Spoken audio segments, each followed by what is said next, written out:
Igual si alguien no está ahorita, pues igual también me puede mandar mensaje para agregarlo de una vez. Ah, ok. ¿Cómo se llama el grupo?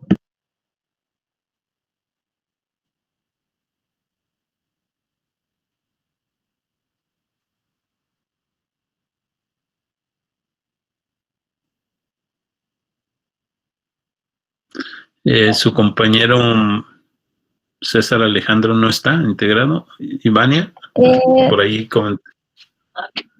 Me parece que no. Le paso mi número por aquí por los comentarios para que me mande eso. Bueno, nada más preguntaba cómo es que se llama el grupo para ver si estoy o no estoy. Se llama 2MM3 Mecatrónica. No.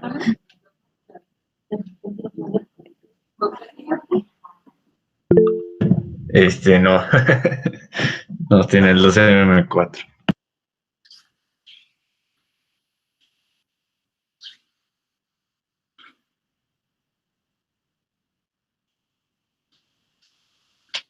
¿Está en el 2MM4, César Alejandro?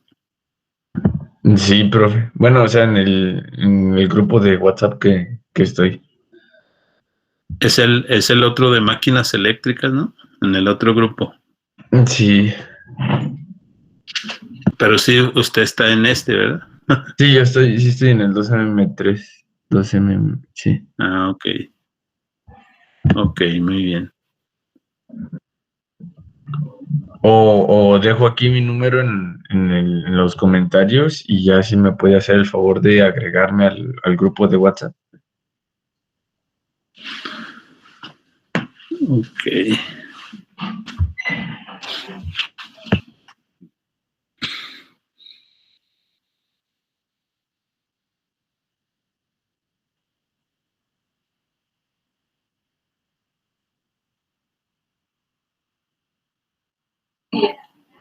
En un momento te agrego. Gracias, gracias.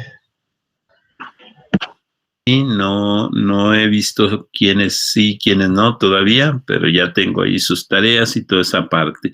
Y en base a esas tareas, precisamente, yo les quisiera preguntar una cosa.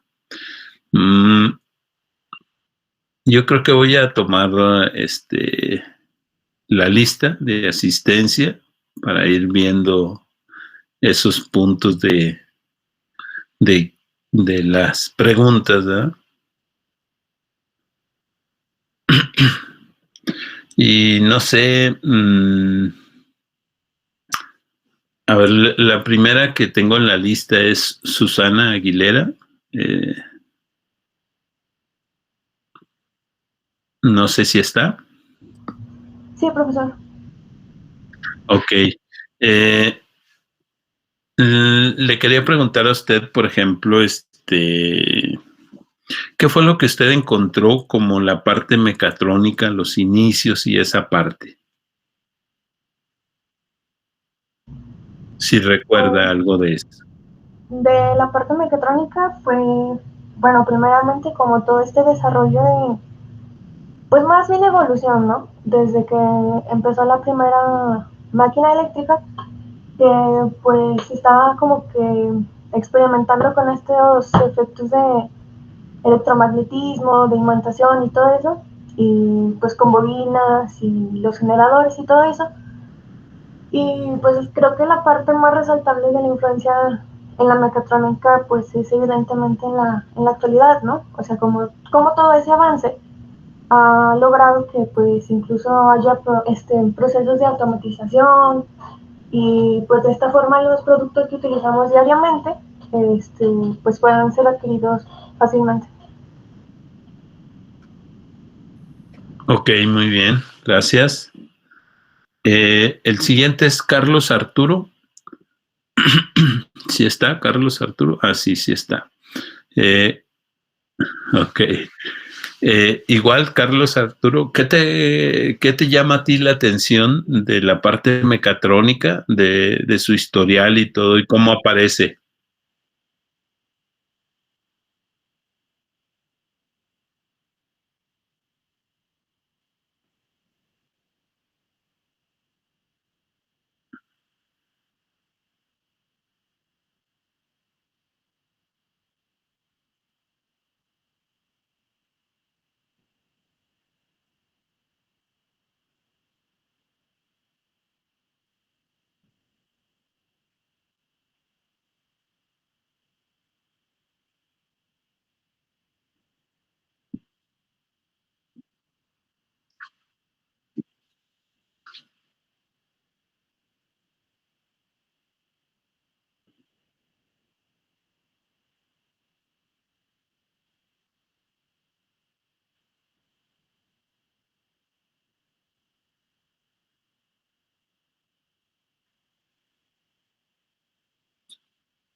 Ok, no, está bien, muy bien.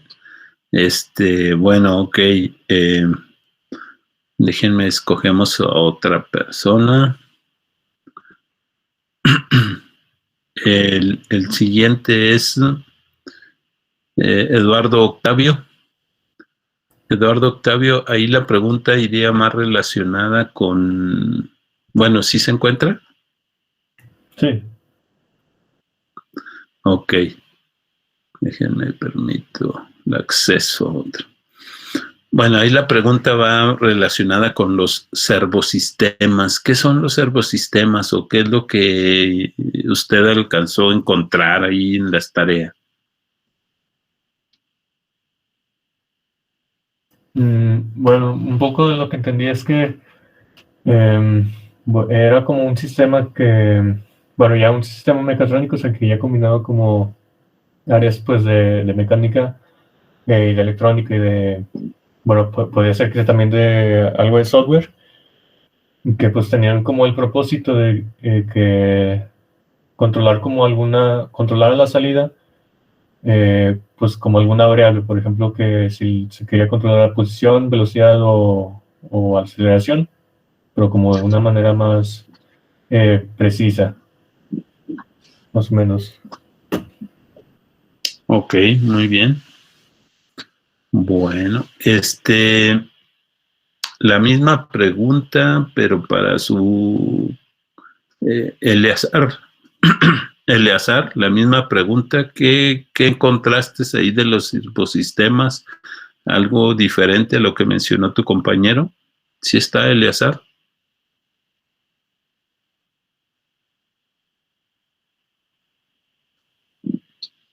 Creo que no, ¿verdad? Bueno, Cristian, Iván.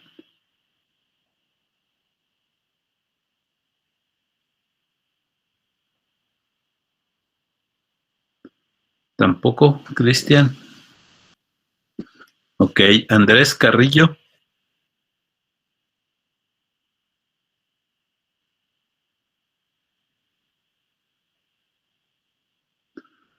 Fernando Jaciel. Hola, profe, buenos días. ¿Sí se me Como escucha? que los, sí.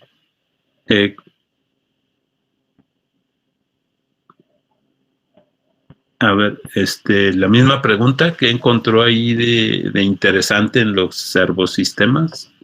Sí, profe, pues agregándole poquito a lo que dijo mi compañero, que son sistemas que, como por decirlo así, lo que yo encontré que estaban hechos para servir, como para dar algún apoyo para el funcionamiento de sistemas más grandes, pertenecientes a sistemas pues, cada vez más grandes. Fue lo que más o menos fui entendiendo yo. Y pues sí, profe, ¿qué más agregar a lo que dijo mi compañero? Ok, muy bien.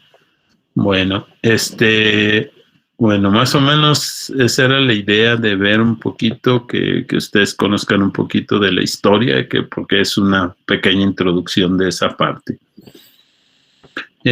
Vamos continuando y vamos a ir viendo una parte, en este caso de las leyes, precisamente mencionaban por ahí algo de ello. Y pues algunas leyes que rigen la parte de los sistemas, ¿verdad?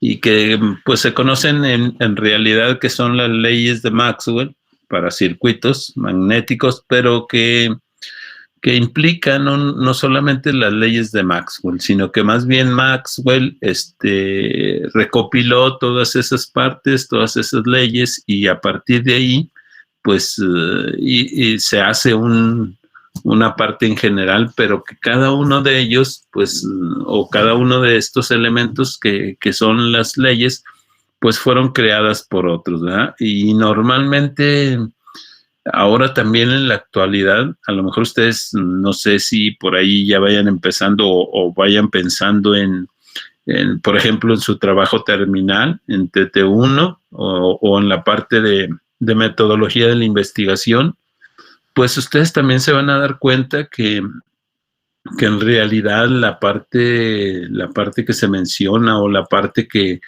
que comentan ahí en realidad es continuación de muchos proyectos, que nace un proyecto pero que no se termina y que de ahí puede continuar. Incluso cuando se genera, no sé, la bibliografía o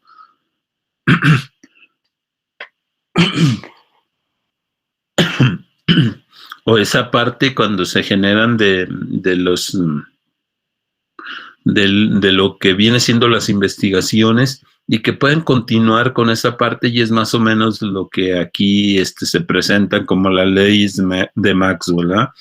A lo mejor ustedes pueden hacer o diseñar un proceso, o diseñar una máquina, o diseñar, y que alguien más pues le pueda ir agregando algún sistema, ¿verdad? Por ejemplo, a lo mejor que a lo mejor ustedes hagan un proyecto de una máquina automatizada que haga ciertas funciones, pues puede ser que más adelante ustedes mismos le puedan poner qué más les faltó, qué más se le puede agregar, y alguien pueda continuar, ¿verdad? Entonces, de esa manera, pues se da igual las leyes, ¿verdad?, que de Maxwell, pero que en realidad pues es una recopilación de varios. Ahora, estas leyes pues van más enfocadas a la mayoría que de los transformadores y motores, o utilizando algún material ferromagnético. Y hablando principalmente de los transformadores, pues es precisamente lo que se genera, o el campo magnético que se genera en esa parte, y que ahí nos vamos a enfocar en hacer a lo mejor algunos problemitas de cómo se detecta, cómo se calculan ciertas características, ¿verdad?, que están en función de estas leyes. También utilizamos los materiales, ciertos materiales que tienen ciertas características, que a lo mejor hablar de ciertos aceros, por ejemplo, que hay algunos que se conocen como aceros dulces, que se permite, o que de alguna manera pueden un campo magnético se puede, digamos, no tener tantas pérdidas.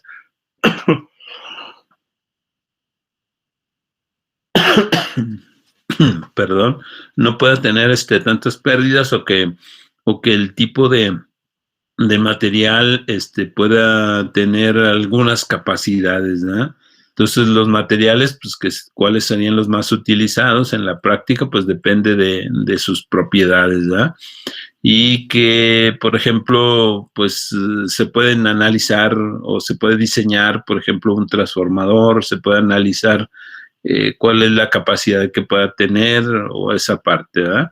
Bueno, aquí, por ejemplo, hablamos de la ley de Gauss, es una de las que se recopiló para que tengan las leyes de Maxwell, que se refiere principalmente a una área cerrada, o una superficie cerrada, ¿verdad?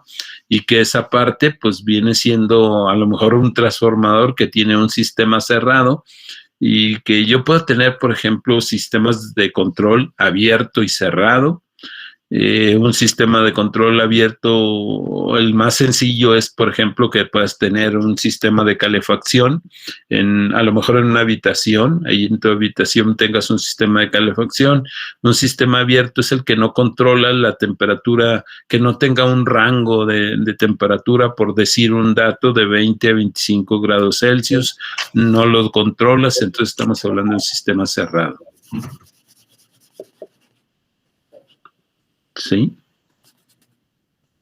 ¿Comentaban algo? ¿No? Ah, bueno, ok. Entonces estamos hablando también de una superficie cerrada, una trayectoria cerrada, principalmente, ¿verdad?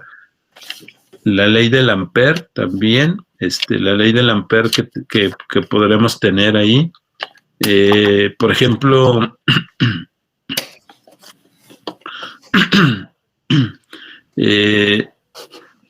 hay una parte que se conoce también, hablando de la ley de Ampère, que hay una parte que hay las pérdidas. ¿Cómo se le llama esa parte de las pérdidas cuando una corriente circula por un conductor? ¿Alguien sabe?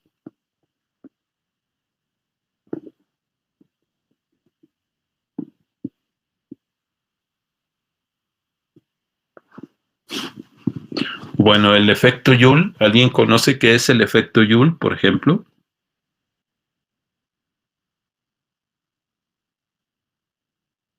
No, profe, no lo recuerdo. Ok. Bueno, el efecto Joule es principalmente a la parte de lo que viene siendo pues parte de la ley del Ampere, que son los joules que puede una determinada área transitar por eso y que se presenta una pérdida en parte a la corriente eléctrica que genera una parte de calor, perdón, y por eso se presenta esa parte, ¿no? También otra de las leyes, pues la ley de Faraday, que se refiere más a los campos magnéticos y toda esa parte, que depende de una densidad, que depende de un área, que depende de una trayectoria, y todo eso pues viene siendo parte de las leyes que se recopilan y para esa parte de las ecuaciones o leyes de Maxwell, ¿verdad? Que también, pues, otro de los personajes, o hay varios de los personajes, que viene siendo las leyes de Gauss-Lussac, toda esa parte, los caso estático, que también se conoce para la parte del transformador, las leyes de Faraday, que vienen siendo parte de los motores, o que muchos de ellos se utilizan en esa parte, ¿eh?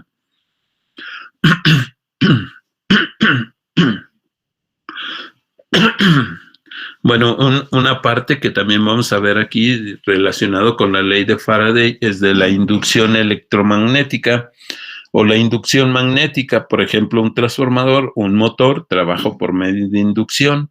De hecho, hay motores que se conocen así su nombre, motor de corriente alterna de inducción, ¿verdad? ¿Por qué? Porque no tiene un contacto en la parte rotatoria con la parte del estator, ¿verdad? No tiene, pero sí hay ciertos motores que se utilizan carbones para hacer ese contacto de la parte de energía eléctrica y que se entrelazan en esas dos partes, ¿verdad? Aunque también, pues, todas esas partes del electromagnetismo, pues muchas van relacionadas con Faraday o con la ley de Faraday, y que es una relación entre voltaje y el flujo en un circuito, que vamos a poder comparar un circuito eléctrico con un circuito magnético, que tenemos la ley de Ohm, que tenemos una ley muy parecida en un circuito magnético que vamos a ver, ¿no? Y lo que establece principalmente la ley de Faraday son 2 puntos. Dice que si el flujo que vincula un lazo o una vuelta varía como una función de tiempo, se induce un voltaje entre sus terminales. Principalmente, pues en motores y en transformadores se utilizan bobinas, que son los lazos, que son ciertas vueltas, un cierto número de vueltas, y como la función varía o el voltaje varía respecto al tiempo, pues de ahí se induce o puedes tener 2 partes, ¿verdad? Si puedes, si induces un voltaje, pues estamos hablando de un generador, ¿verdad? O si entrelazas ese voltaje, pues vamos a hablar de un motor. Incluso también una inducción del voltaje, pues puede ser el transformador, ¿no? Luego vemos esa parte. El valor del voltaje inducido, pues es proporcional a la velocidad del cambio de flujo. A veces hablamos incluso aquí en los motores de velocidad cuando hablamos de la parte del estator. ¿El estator en un motor tiene movimiento? Es una pregunta.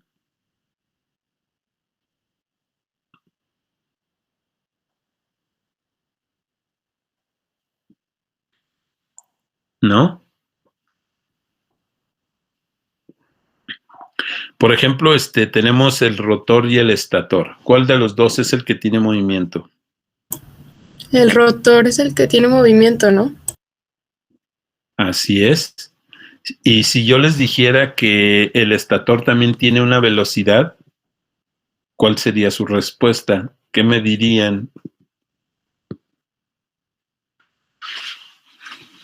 Que no es cierto porque no tiene movimiento, ¿ah? El estator es una parte fija del motor.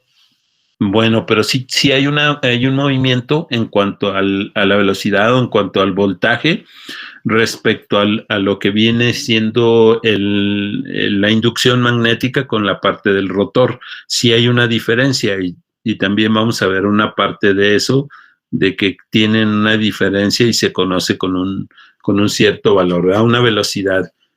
Que hay una diferencia y eso es lo que hace también que un motor sea muy eficiente, ¿no? Bueno, entonces al momento por el sistema de unidades, el sistema internacional dice que cuando el flujo varía a una razón de 1 Weber por segundo, se induce un voltaje de 1 volt entre sus terminales, que eso representa precisamente la inducción dependiendo del número de vueltas, la diferencia de flujo y la diferencia de tiempo que tenga o que pueda tener, ¿verdad? ¿Cuánto voltaje puedo inducir yo en un sistema? Bueno, pues cuántas vueltas le vas a poner, ¿verdad? Y lo más común es un transformador. El transformador tiene un cierto número de vueltas. Por decir un número, ¿verdad? Que si un transformador tiene 100 vueltas y si tengo una parte secundaria y le pongo 50 vueltas, se va a inducir un voltaje. ¿Cuánto? Pues la mitad del otro, ¿verdad? ¿Por qué? Porque le estoy poniendo la mitad del número de vueltas. Yo puedo tener un transformador, elevar o reducir el voltaje, y en eso pues está en función del número de vueltas. ¿Por qué? Porque puede ser que el flujo lo mantenga constante, puede ser que el tiempo pues no varíe o que varíe lo más común, ¿verdad? Dependiendo del periodo y todo eso. Entonces lo que puedo variar más fácilmente pues es el número de vueltas, porque el variar el flujo es variar el voltaje, variar la corriente, y pues no tengo una fuente que normalmente me esté variando esos datos o esas cantidades. Entonces lo más común es que yo pueda tener una variación con el número de vueltas que le pongo a una bobina. Entonces por eso puedo yo hacer un transformador y que me cambie los valores de voltaje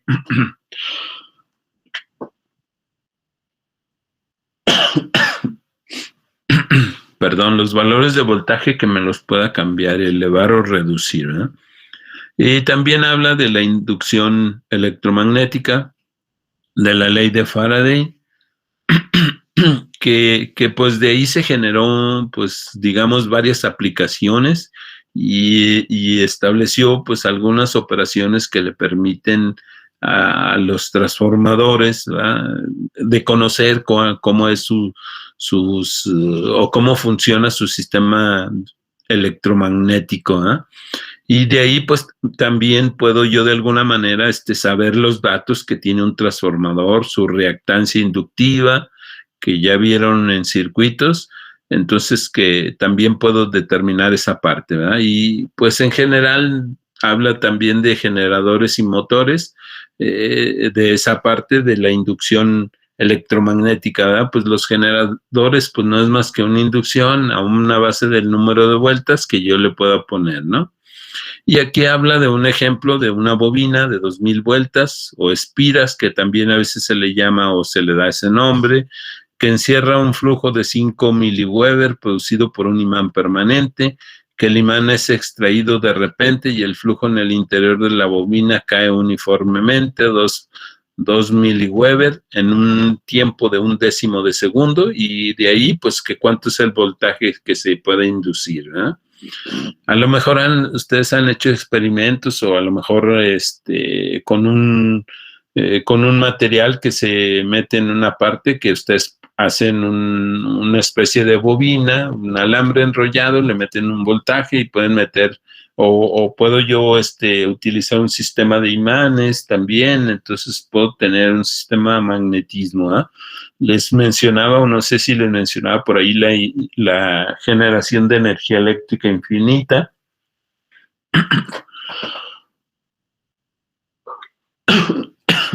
Que eso no es más que la forma de conectar los transformadores o los imanes permanentes para que puedas tener energía. Entonces aquí pues lo único que es la aplicación de la fórmula en esta parte, ¿verdad? Aquí tengo mi figura donde quiero saber cuánto voltaje se genera en un sistema cuando tengo una bobina de 2000 vueltas, cuando tengo al inicio 5 miliweber y luego después 2, entonces pues de ahí saco la diferencia de flujo entre ellos dos, que son 3 miliweber al retirar un imán, en un determinado tiempo, pues el tiempo es demasiado rápido, en una décima de segundos, y de ahí pues puedo determinar cuánto es el voltaje por medio de esa ley, ¿verdad? Si sustituyo los datos, bueno, aquí hay una equivocación, son 2000 en realidad, ¿verdad? 3 miliweber y la parte de abajo un décimo de segundo, y según esa parte, pues me puede generar 60 volts, ¿verdad? También cabe aquí mencionar una parte importante. Sí puedo tener 60 volts, pero puede ser que mi corriente sea muy pequeñita. ¿Por qué? Porque mi potencia también va a ser pequeña. Entonces, a lo mejor sí genera un voltaje muy grande, pero con una corriente muy pequeña, ¿no? Entonces depende ahí también de esa capacidad, de cuánto es la potencia que puede generar esa bobina. Ok, también pues hablando de los mismos circuitos magnéticos, hay ciertos materiales que pueden utilizarse y que dependen y que pueden cambiar esa parte de los núcleos, que les hablaba también de las reluctancias o las condiciones que se generan, ¿verdad? Dependiendo de la densidad del flujo, de cuántas teslas tiene, de cuánto toda esa parte, ¿no? En los circuitos, y que puede aplicarse en este caso a un sistema a base de un transformador, ¿verdad? Por ejemplo, aquí yo tengo una figura donde me dice que normalmente para que haya una inducción, tiene que haber una entrada de corriente, y que esa corriente pues va a hacer un flujo o unas líneas de flujo dentro del material que está embobinado, y que tiene un cierto número de vueltas, que tiene una longitud, que en ocasiones puede tener un entrehierro, que es una abertura. ¿Qué pasaría en esa figura si tiene una abertura? ¿Habrá un circuito cerrado magnético o el campo magnético podrá seguir su trayectoria en todo el circuito?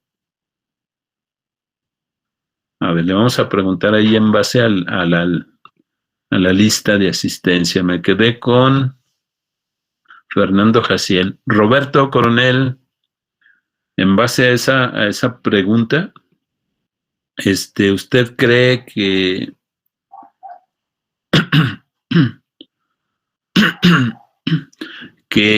cuando tengo esa figura y esa abertura, el campo puede cerrar o puede seguir funcionando un campo magnético?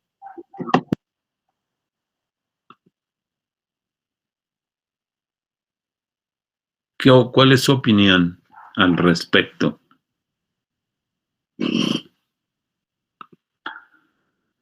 ¿Sí está, Roberto?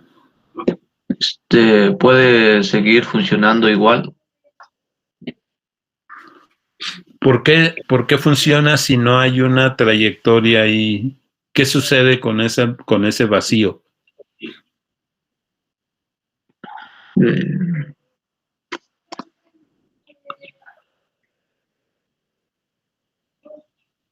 No lo sé. Ok, muy bien. Sandra Lisset, ¿se encuentra? Sí, profe, pero no, la verdad no sé la respuesta. No sé qué es lo que pasa. Ok, muy bien. Bueno. ¿Alguien ha utilizado un amperímetro de gancho? Sí, profe. Ok. ¿Cómo le hace para medir la corriente? Porque un amperímetro de gancho, pues es para medir una corriente, ¿verdad? Y sin contacto. Pues se supone que, bueno, de lo que recuerdo de la teoría, se generaba un campo magnético alrededor de un alambre. Entonces, cuando pasa la corriente, pues el amperímetro, el gancho va a detectar, la pinza va a detectar el campo magnético y en función del campo mide la corriente. Ok, muy bien, así es en efecto. Y ese efecto no necesariamente tiene una trayectoria o una continuidad, ¿verdad? Entonces, en el aire se puede, pues, digamos, de alguna manera que el campo magnético, aun cuando existe el aire, pues puede conducirlo, ¿verdad? O puede pasar por esa parte. Entonces, en realidad, en esa figura, pues lo que sucede es que el campo magnético no necesita a veces una trayectoria, sino que hay una distancia en la que sí puede conducir todavía esa parte del flujo magnético, ¿verdad? Que puede generar.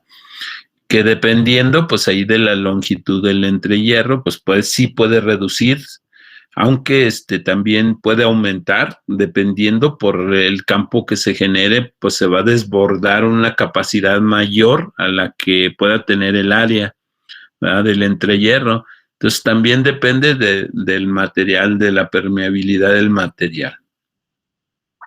Y de aquí se generan dos partes, una parte eléctrica y una parte magnética, donde hay una, digamos, una similitud en cuanto a un circuito eléctrico con un circuito magnético.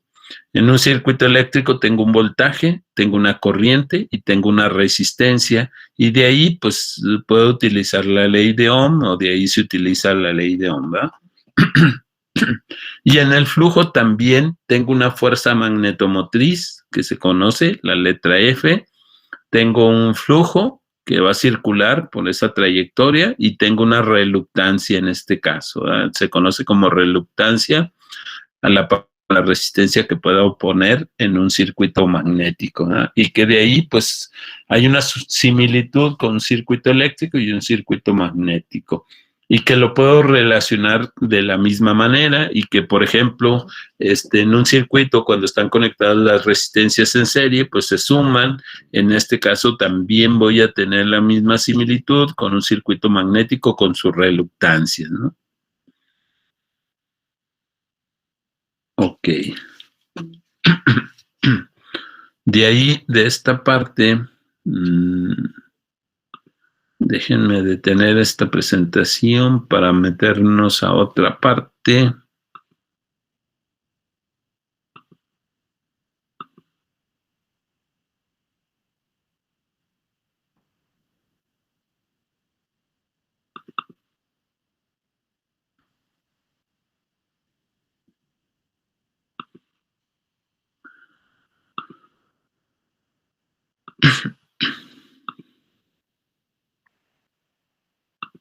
Bueno, nos vamos a meter un poquito más a lo que es el campo magnético. Ok, y ya pues viendo que existe un poco de similitud en cuanto a un circuito eléctrico y un circuito magnético, ¿eh? Entonces dice que los campos magnéticos son un mecanismo, pues de alguna manera, de convertir la energía eléctrica en motores, generadores y transformadores, que a veces lo que hago es esa conversión de energía eléctrica a energía mecánica, o de mecánica eléctrica, o viceversa, ¿verdad? De ahí hablamos de motores que utilizan energía eléctrica para convertirla en mecánica, o de mecánica en eléctrica, que hablaríamos de los generadores, ¿verdad? Y que a partir de ahí existen 4 principios para este campo magnético. Y el primero me dice que un conductor que porta corriente produce un campo magnético a su alrededor, que es precisamente lo que mencionábamos de cómo se mide la corriente con un amperímetro de gancho, ¿verdad? Que el gancho es un círculo en el cual tiene una abertura como una pinza, se abre, se introduce el cable y ya puede medir esa parte sin necesidad de contacto. A lo mejor nosotros en un circuito eléctrico abríamos el circuito y metíamos el amperímetro para poder medir la corriente, ¿verdad? Entonces acá no es necesario nada de eso, ¿verdad? Y el otro principio, le voy a pedir a unos compañeros que lo pueda leer y a ver qué es lo que... César Abraham, ¿se encuentra? Sí. ¿Puede leer el número 2 y nos puede decir qué es lo que entiende en esa parte? Dice, un campo magnético variable en el tiempo induce un voltaje en una bobina de alambre si pasa a través de ella. Este principio es la base de funcionamiento del transformador. Pues como dice que el campo magnético se puede transmitir por el aire y pues es como funcionan los transformadores. Las bobinas no se tocan, pero sí fluye un campo, creo. Ok, muy bien. Bueno, más o menos esa es la idea principal, ¿verdad? Y como lo menciona bien su compañero, pues es el principio de funcionamiento, que son dos bobinas que están aisladas por un barniz, ¿verdad? Que es un cable magneto, se conoce como cable magneto, que pues por el aire se puede transmitir o conducir, ¿verdad? Por ahí una de las teorías también habla o lo que ahora se investiga es que tanto yo puedo transmitir un voltaje o un voltaje sin necesidad de un cable conductor, ¿verdad? Pues que no se ha podido hacer esa parte, ¿no? Que sí hay una distancia muy pequeñita en la cual se puede utilizar, pero no.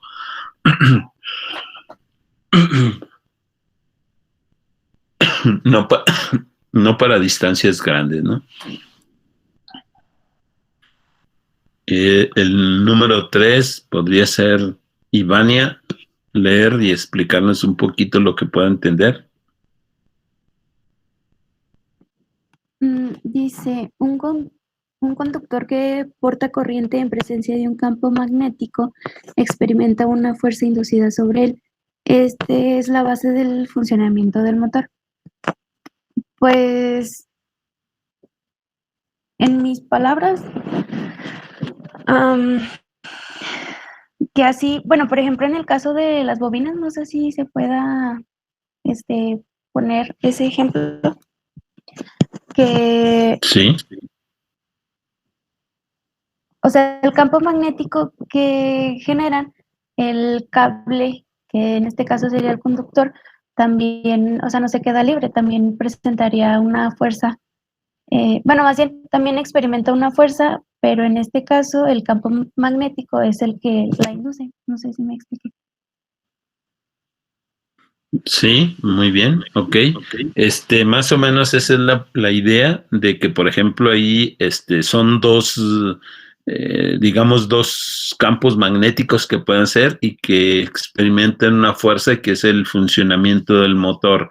En realidad, el motor experimenta dos campos magnéticos para que pueda hacer el movimiento, ¿ah? A veces se escucha un poquito irreal, por ejemplo, que un motor de inducción, por ejemplo, el motor de inducción no tiene un contacto de la parte del rotor o aparentemente no tiene un campo magnético, aunque sí lo tiene, ¿verdad? Lo hace. Lo hace de esa manera, de tal manera que puede ser entrelazado y hagan de cuenta que son dos fuerzas que van en la misma dirección y cuando se juntan esas dos hay un movimiento, ¿no? En esa parte. Ok, y el número 4 lo puede leer Joel Alejandro, ¿se encuentra? Sí, aquí estoy, profesor. Ok, Un podría leer el 4 eléctrico, y explicar un poquito. sí, un conductor eléctrico que se mueva en presencia de un campo magnético tendrá un voltaje inducido en él. Esta es la base del funcionamiento del generador.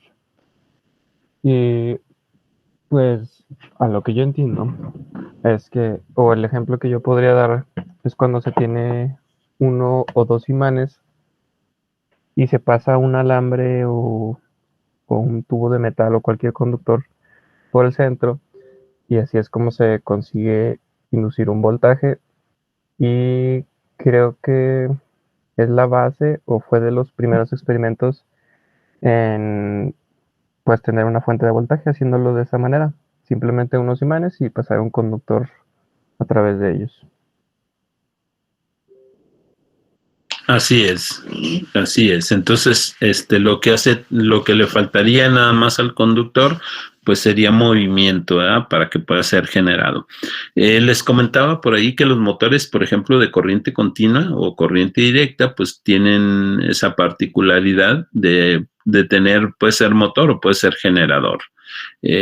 Cuando es motor, cuando induzco los dos voltajes, tanto al estator como al rotor. Cuando es generador, cuando solamente tengo un campo magnético y ese rotor lo muevo, esos cables que salen de ese rotor por medio de los carbones, pues son los que me van a tener o generar un voltaje, ¿verdad? Entonces, esos son los principios de cada uno de esos elementos que describen ahí en los campos magnéticos, ¿verdad?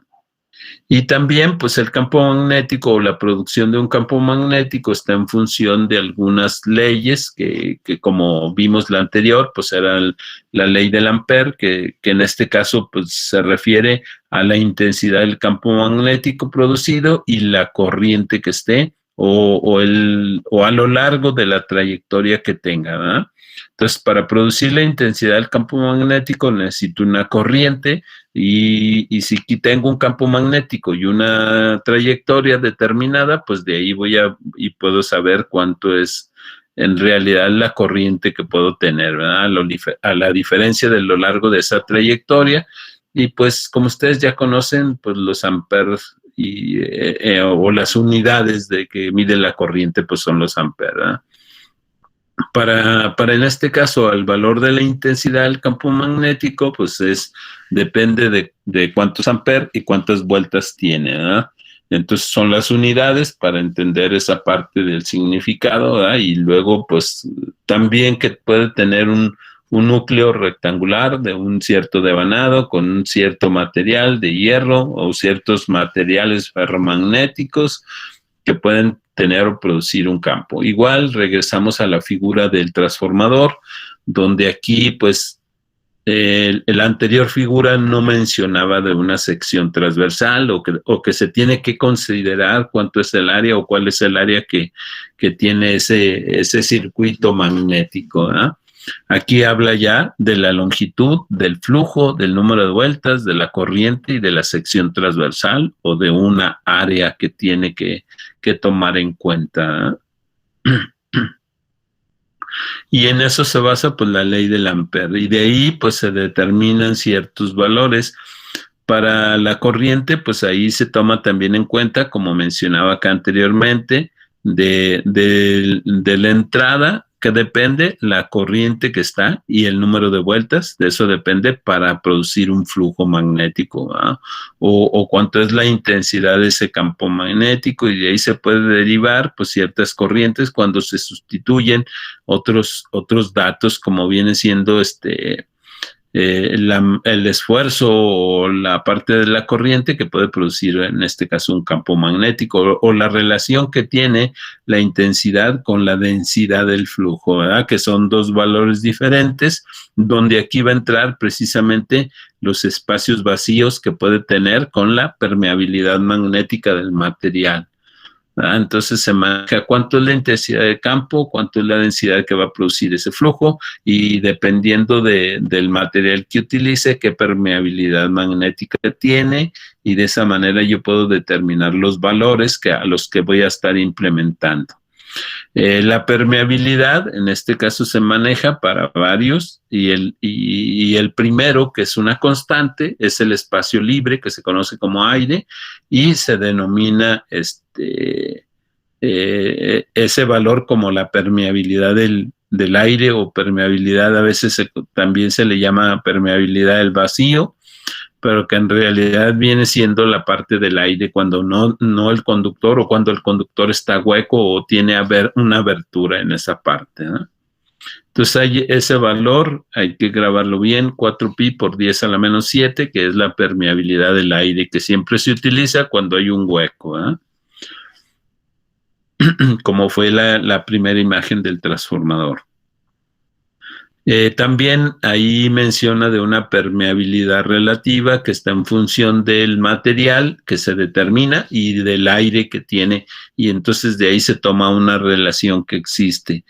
Las permeabilidades dice que se manejan de 2000 a 6000 o más, dependiendo en este caso y aquí sí habla ya de los aceros que se utilizan en las máquinas modernas, ¿verdad? Entonces, como va cambiando, pues se supone que lo van haciendo más eficiente. ¿Alguien sabe qué tan eficientes o qué eficiencia tienen los motores, por ejemplo, los motores eléctricos?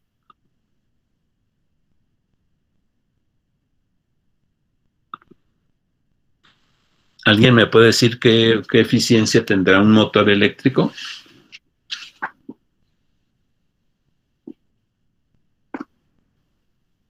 ¿No? ¿Nadie? Era casi del 100%, ¿no? 90 y algo por ciento, ¿no? Uy, sería lo ideal, ¿verdad? Pero no.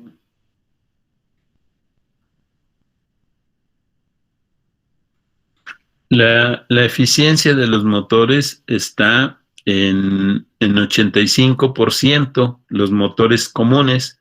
Y ahora hay motores que le llaman motores de alta eficiencia y esos están entre un 92%, 95%, pero no se llega al 100%, ¿verdad? Entonces todavía les falta un cierto valor y pues sí se han mejorado. Anteriormente era 85%. ¿Qué quiere decir? Que de los 440 volts solamente aprovechaba el 85%.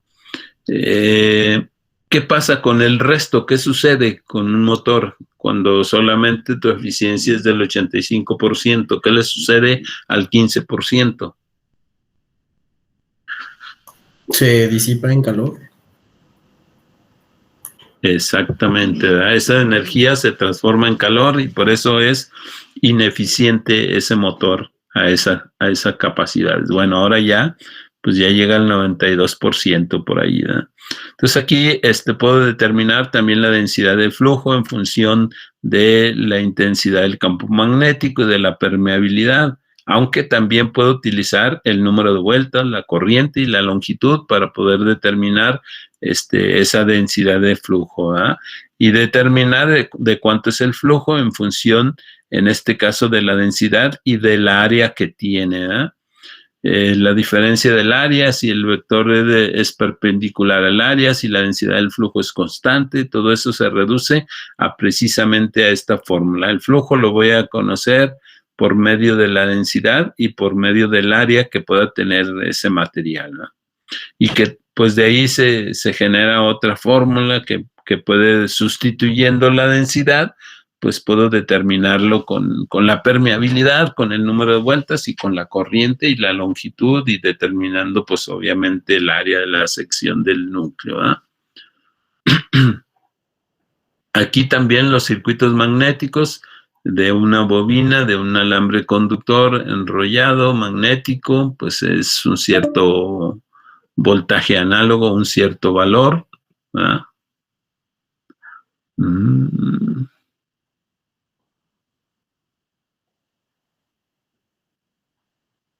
A ver, aquí me está pidiendo, déjenme ver a ver si puede continuar, porque me dice que se va a terminar.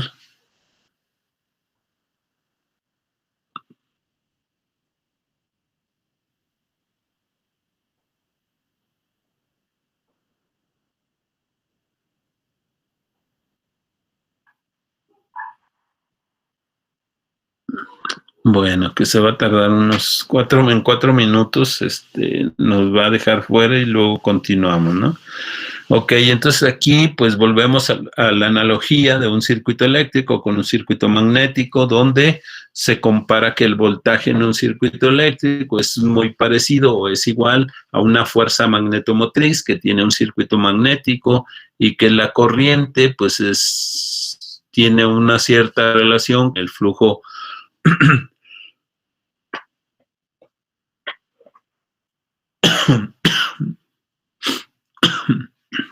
bueno, que tiene una cierta relación la corriente con el flujo de un circuito eléctrico a un magnético y que también tiene un circuito eléctrico, una resistencia, un circuito magnético tiene una reluctancia, un circuito eléctrico tiene conductancia y un circuito magnético permanencia o permeancia, a veces también se le conoce, tiene conductividad y tiene permeabilidad, ¿verdad? Entonces son valores que, por ejemplo, la conductividad pues viene siendo la capacidad de ese conductor, igual la permeabilidad, dependiendo del material, pues tiene una capacidad, ¿no? Y aquí pues menciona que también puede ser que el medio dentro de lo que es la estructura magnética pues es en vacío, ¿verdad? Esa parte que puede llegar a tener. Igual lo que vimos, la corriente es voltaje entre resistencia, que es la ley de Ohm, y acá que es el flujo en un circuito magnético, que es la fuerza magnetomotriz entre la reluctancia, y es precisamente la analogía de los circuitos de esa parte, ¿verdad? Que también la fuerza magnetomotriz pues va a depender del número de vueltas que tenga, en ese caso la bobina, y cuánto es la corriente que yo le pueda suministrar a ese circuito, ¿no?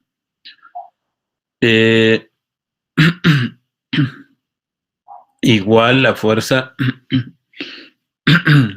magnetomotriz de un circuito pues también está en función del flujo y de la reluctancia.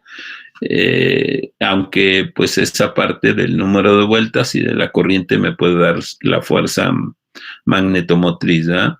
Y la permeancia, que es un inverso de la reluctancia, y que pues obviamente aquí la reluctancia se pone como R, aunque no signifique lo mismo que un circuito eléctrico, que un circuito magnético, ¿verdad? Es para diferenciarlo un poquito. Aquí el flujo también se expresa de cierta manera, en este caso la permeancia y en este caso la fuerza magnetomotriz. Aquí no es el factor de potencia, porque también se puede confundir con esa parte, ¿verdad? El factor de potencia es otra cosa, ¿no? ¿Alguien sabe qué es el factor de potencia? FP, que también se conoce.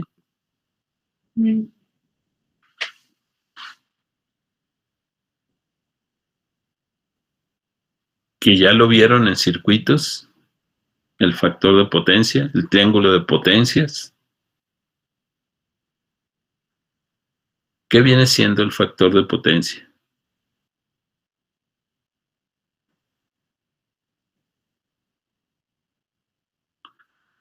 ¿No lo recuerdan? No, profe. Ok, bueno, es un ángulo que forma, ¿se acuerdan del triángulo de potencias? Que viene siendo la potencia real, la potencia aparente, y de ahí pues puedo obtener una resultante y puedo determinar un ángulo, que ese ángulo me determina qué tan eficiente es mi circuito o qué tanto puedo yo, bueno, ya se va a terminar el sistema. Déjeme, voy enviándole el correo a su compañera.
Profe, En cuanto a los apuntes de la materia, ¿usted nos va a proporcionar el documento que ha estado explicando o cree que puede ir un poquito más lento para realizar nuestros apuntes? Sí, ahorita nada más denme chance. Yo creo que mañana ya les paso el enlace donde les voy a subir los documentos. De hecho, mi idea es subirlos antes para que ustedes lo tengan, lo puedan leer y podamos comentarlo más fluido. Voy a generar en Classroom una parte y ahí es donde van a subir sus tareas y ahí es donde yo voy a subir los documentos que vamos a ir viendo. Por ciertos trabajos y actividades que he tenido, pues no alcancé a hacerlo de esa manera, ¿verdad? Pero sí, mi idea es en Classroom abrir un sistema ahí que les permita subir sus tareas y que también me permita subir los documentos. De hecho, estos documentos los voy a subir. Yo creo que el día de mañana ya les paso el link que tenga para que ustedes se puedan de alguna manera entrar ahí y ver toda esa parte. Está bien, profe, gracias. Igual, si requieren hacer apuntes, pues me pueden hacer me pueden comentar, ¿verdad? Que si me puedo detener y con gusto lo hacemos, no hay problema.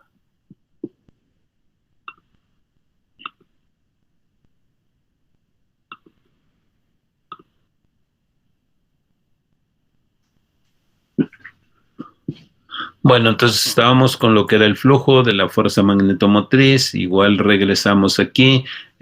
Podemos determinar, por ejemplo, aquí en este circuito que nos muestra, pues podemos ver o podemos determinar cuánto es la reluctancia en base a las fórmulas que puede tener y los datos que pueda tener ahí. Dice que cuánto es la reluctancia en el núcleo de la figura.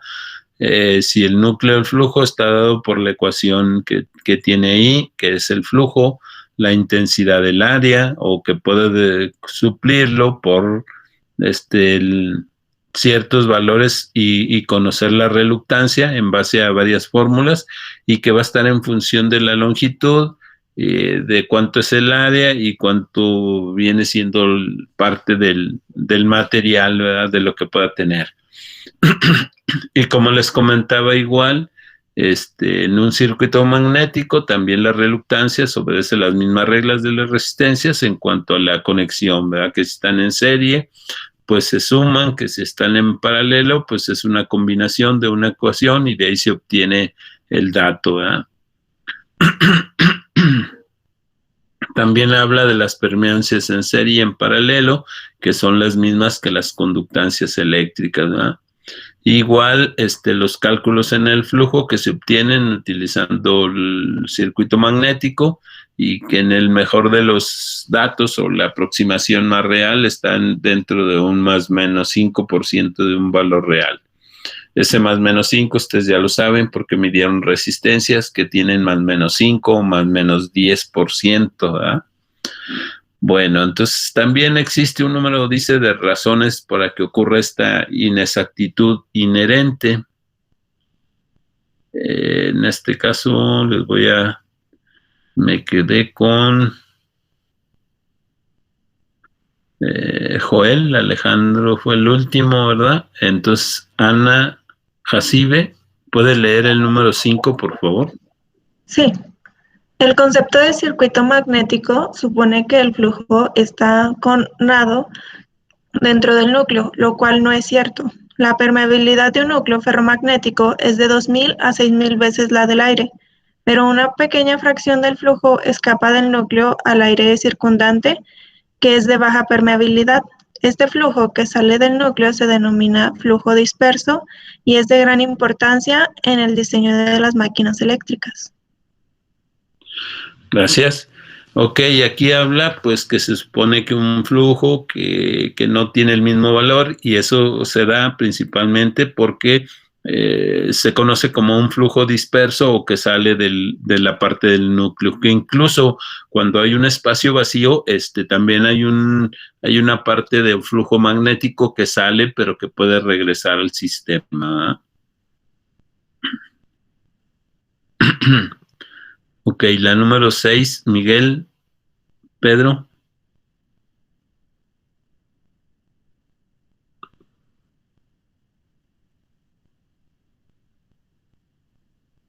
¿No está Miguel, Pedro?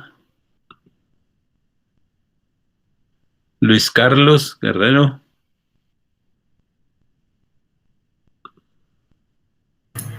En la número 6.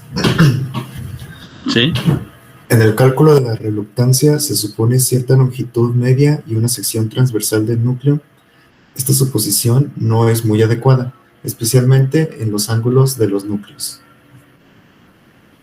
Gracias. Ok, ahí habla de la reluctancia que puede tener de la sección transversal del núcleo y que es una suposición no muy adecuada, pero que me ayuda para poder determinar pues ciertos valores, ¿verdad?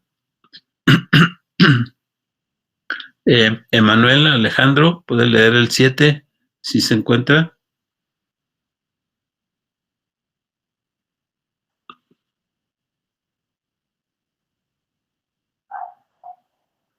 Creo que no. Juan Pablo.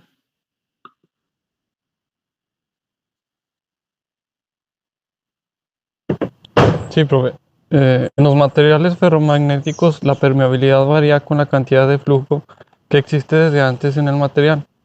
Este efecto no lineal, que se describe con detalle más adelante, añade otra fuente de error al análisis del círculo magnético, puesto que las reluctancias que se utilizan para calcular el circuito magnético dependen de la permeabilidad del material. Ok, gracias. En este caso habla de los materiales y de la permeabilidad, que también pues hay ciertos valores que no son o que tienen o que marcan un error, ¿verdad? Que no son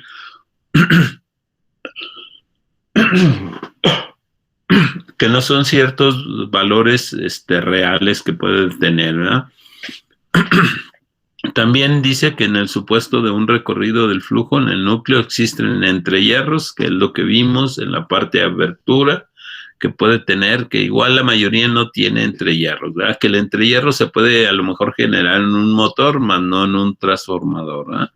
Entonces viene siendo esa parte de lo que viene siendo. Y aquí lo que les mencionaba, el entrehierro que puede tener un cierto campo magnético fuera de él, pero que más adelante puede regresar al sistema o puede incluirse en esa parte y que se conoce como efecto marginal de un campo magnético. Y dice que es en el entrehierro que puede ser incremento de la sección transversal del núcleo o del área que viene siendo, ¿ah?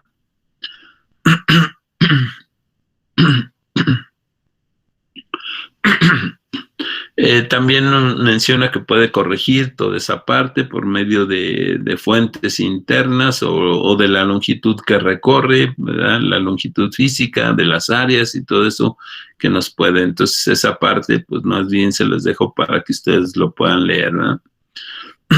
Aquí está un ejemplo de la aplicación de toda esa parte que hemos visto, todas las leyes y todo eso, determinando los valores, ¿verdad? Se observa un núcleo ferromagnético, dice 3 lados de este núcleo.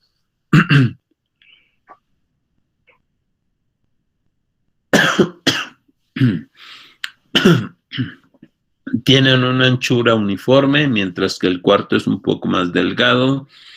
La profundidad del núcleo visto es de 10 centímetros hacia dentro de la página, mientras que las demás dimensiones se muestran en la figura.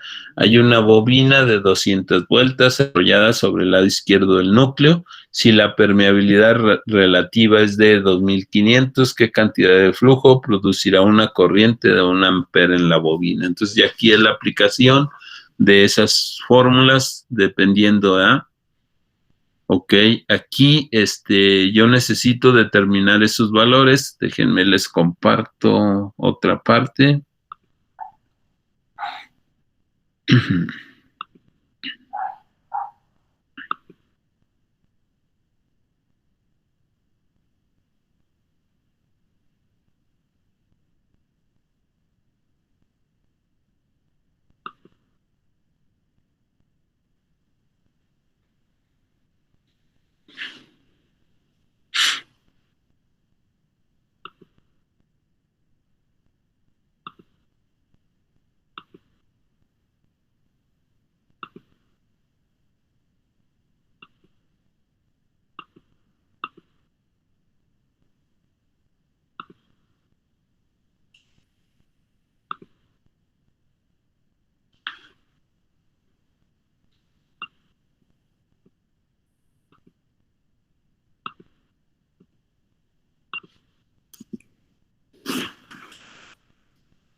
Bueno, para no dejar el ejercicio incompleto, creo que aquí mejor le vamos a dejar y ya en la siguiente clase pues ya le hacemos el ejercicio.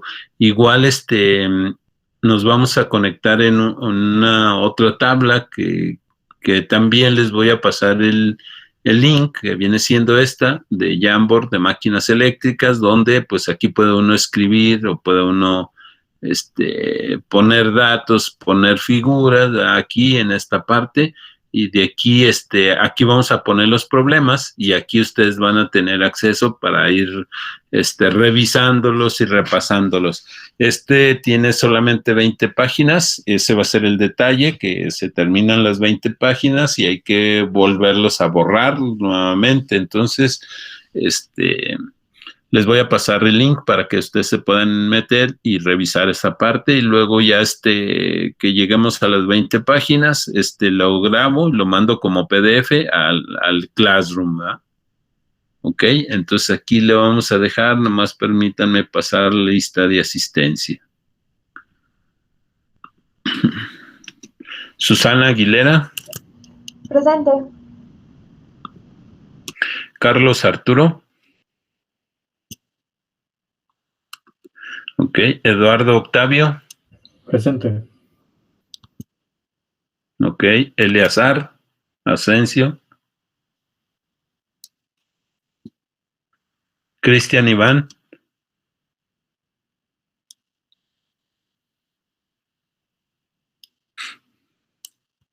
Andrés Carrillo. Presente, profe. Ok.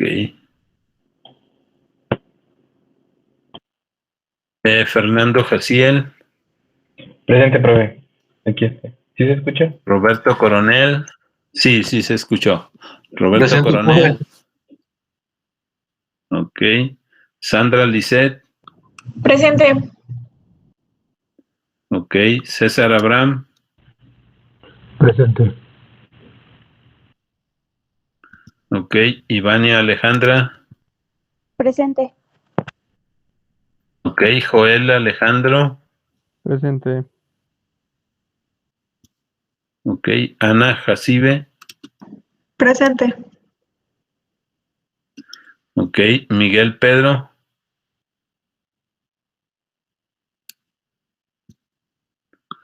Luis Carlos. Presente. Ok. Emanuel Alejandro.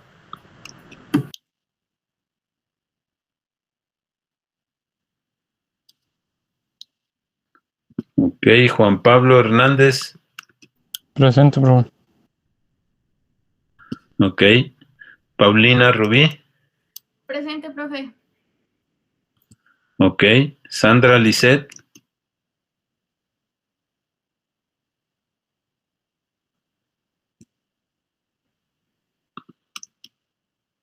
Iván Sabdiel.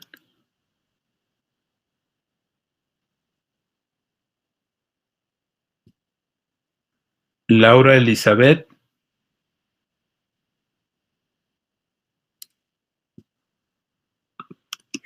César Alejandro. Presente, profe. Ok. Diego Osorio. Presente, profe. Muy bien. Rodrigo Paredes.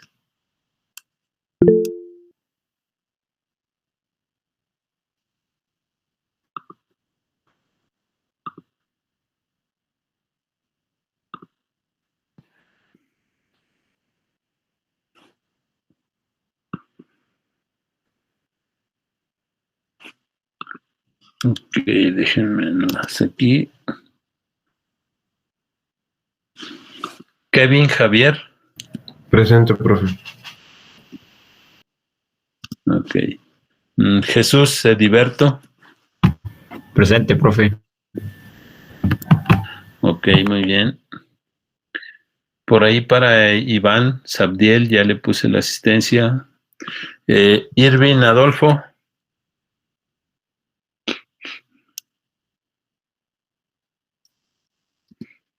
Frida Camila.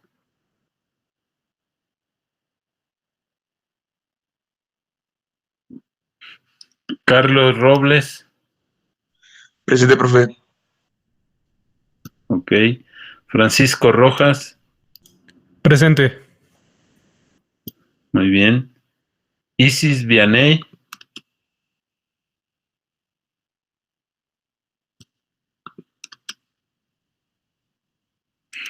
Ingrid Estefanía. Presente, profe. Ok. Cristian Rafael.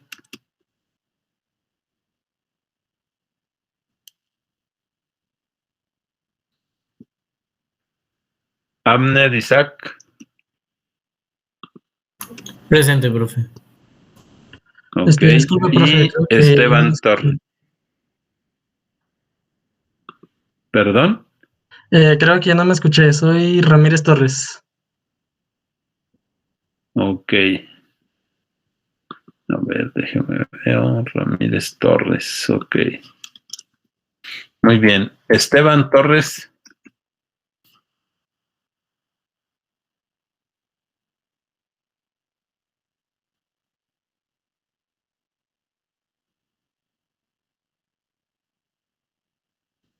Ah, profe, Esteban me dijo que se le fue el internet. Ok, muy bien. Bueno, sería todo. Ya por allá los que me mandaron mensaje, Laura, ya está. Ok, Rodrigo Paredes también. Muy bien. Bueno, sería todo. Que tengan buen día. Los veo en la siguiente clase, ¿ok? Gracias, profe. Hasta luego.